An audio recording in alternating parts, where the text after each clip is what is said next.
Secularization, a word, a phenomenon, a modern phenomenon in America. Defined as the historical process by which religion loses social and cultural significance. Does it restrict religion in modern societies? Is it good? Is it bad? Why does it occur? By what mechanisms does it occur?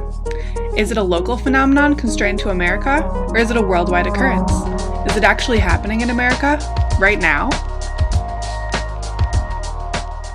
Sociologist Peter Berger used to agree with the proposed secularization thesis, which states, as societies progress, particularly through modernization and rationalization, religion loses its authority in all aspects of social life and governance.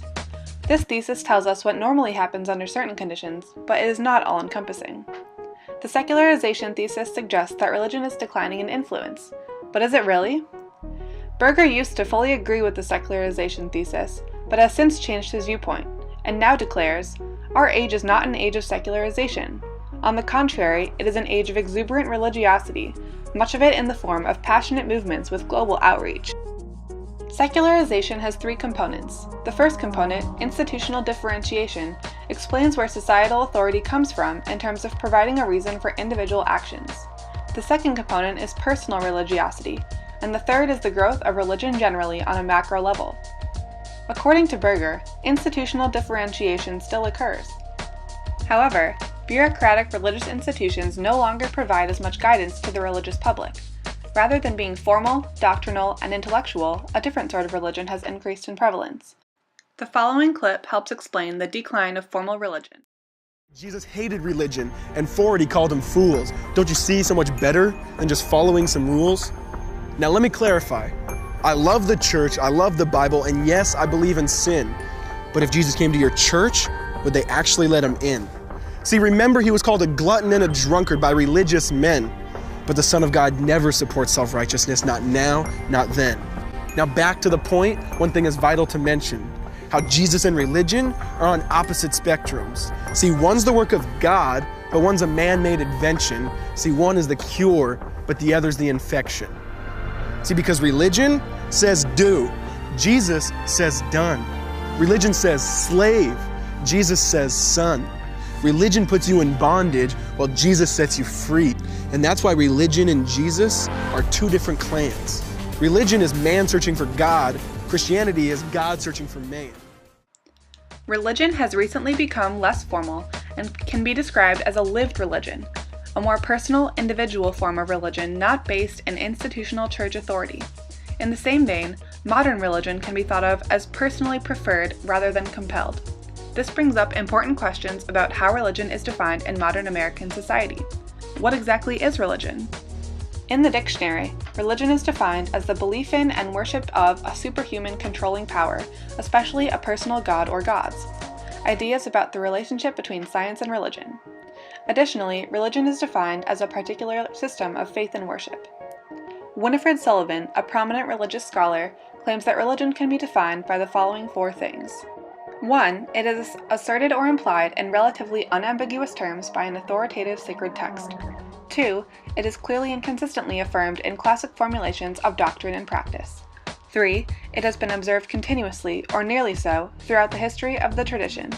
And 4. It is continuously practiced everywhere, or almost such, in the tradition as we meet it in most recent times.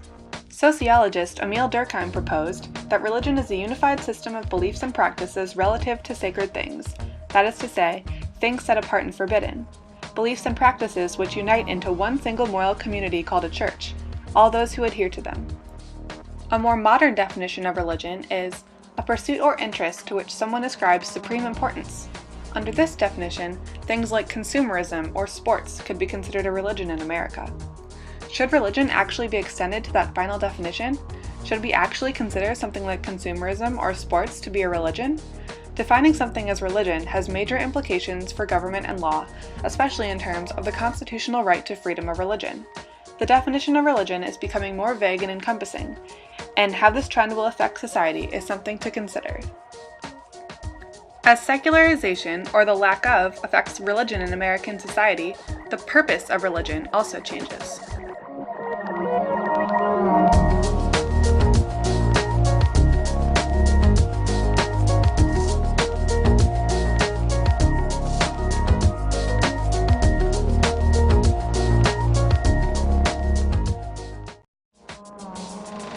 Humans seek connection. It is argued that modern technological developments like computers, the internet, smartphones, and text messaging are creating a disconnected society in which true, meaningful relationships are hard to come by.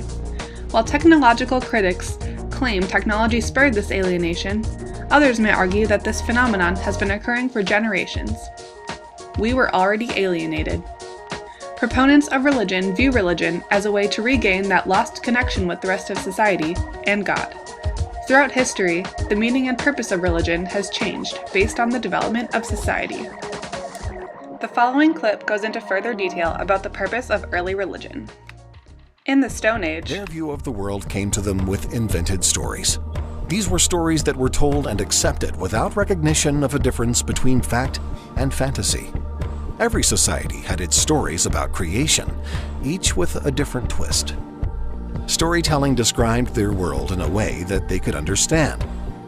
An occasional exception to universal order might be described as the work of a demon spirit, an evil of sorts.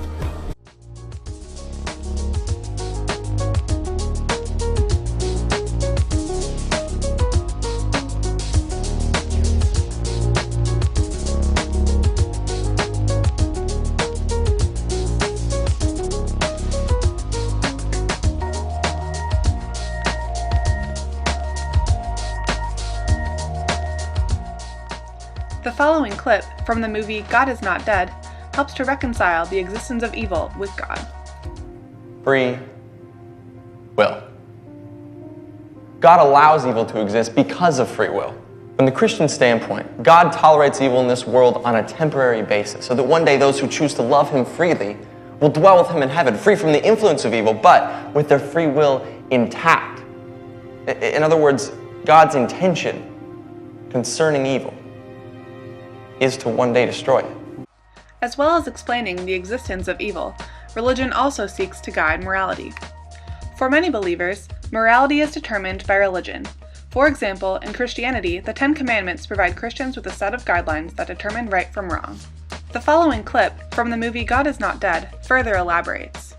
No, but with no God, there's no real reason to be moral. There's not even a standard of what moral behavior is. For Christians, lying, cheating, stealing, in my example, stealing a grade I didn't earn, are forbidden. It's a form of theft. But if God does not exist, as Dostoevsky famously pointed out, if God does not exist, then everything is permissible. These religious guidelines arguably extend to society as a whole, due to the intersection of politics and religion, as well as the continuing strong religiosity in American society. Max Weber explains how he thinks the Protestant Reformation led to many aspects of modern American culture, including capitalism and also individualized religion. Religious scholar Winifred Sullivan explains Weber's claims. The Reformation was complicated and resulted in the short term in a wide range of church-state arrangements, most of them establishments in the modern sense. But the Protestant reformers stressed the capacity of individuals to make their own religious decisions without mediation by priests, and that capacity has been progressively more and more realized in the cultures of those churches.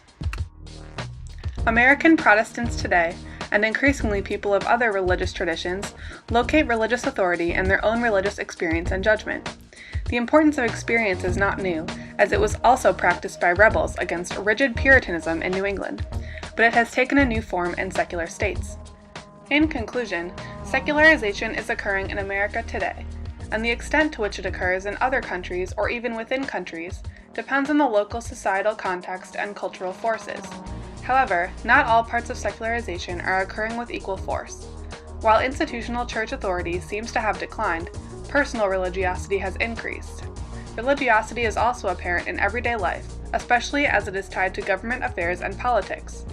Religion is also tied to America's idea of morality, therefore permeating everyday life in ways people don't even think about.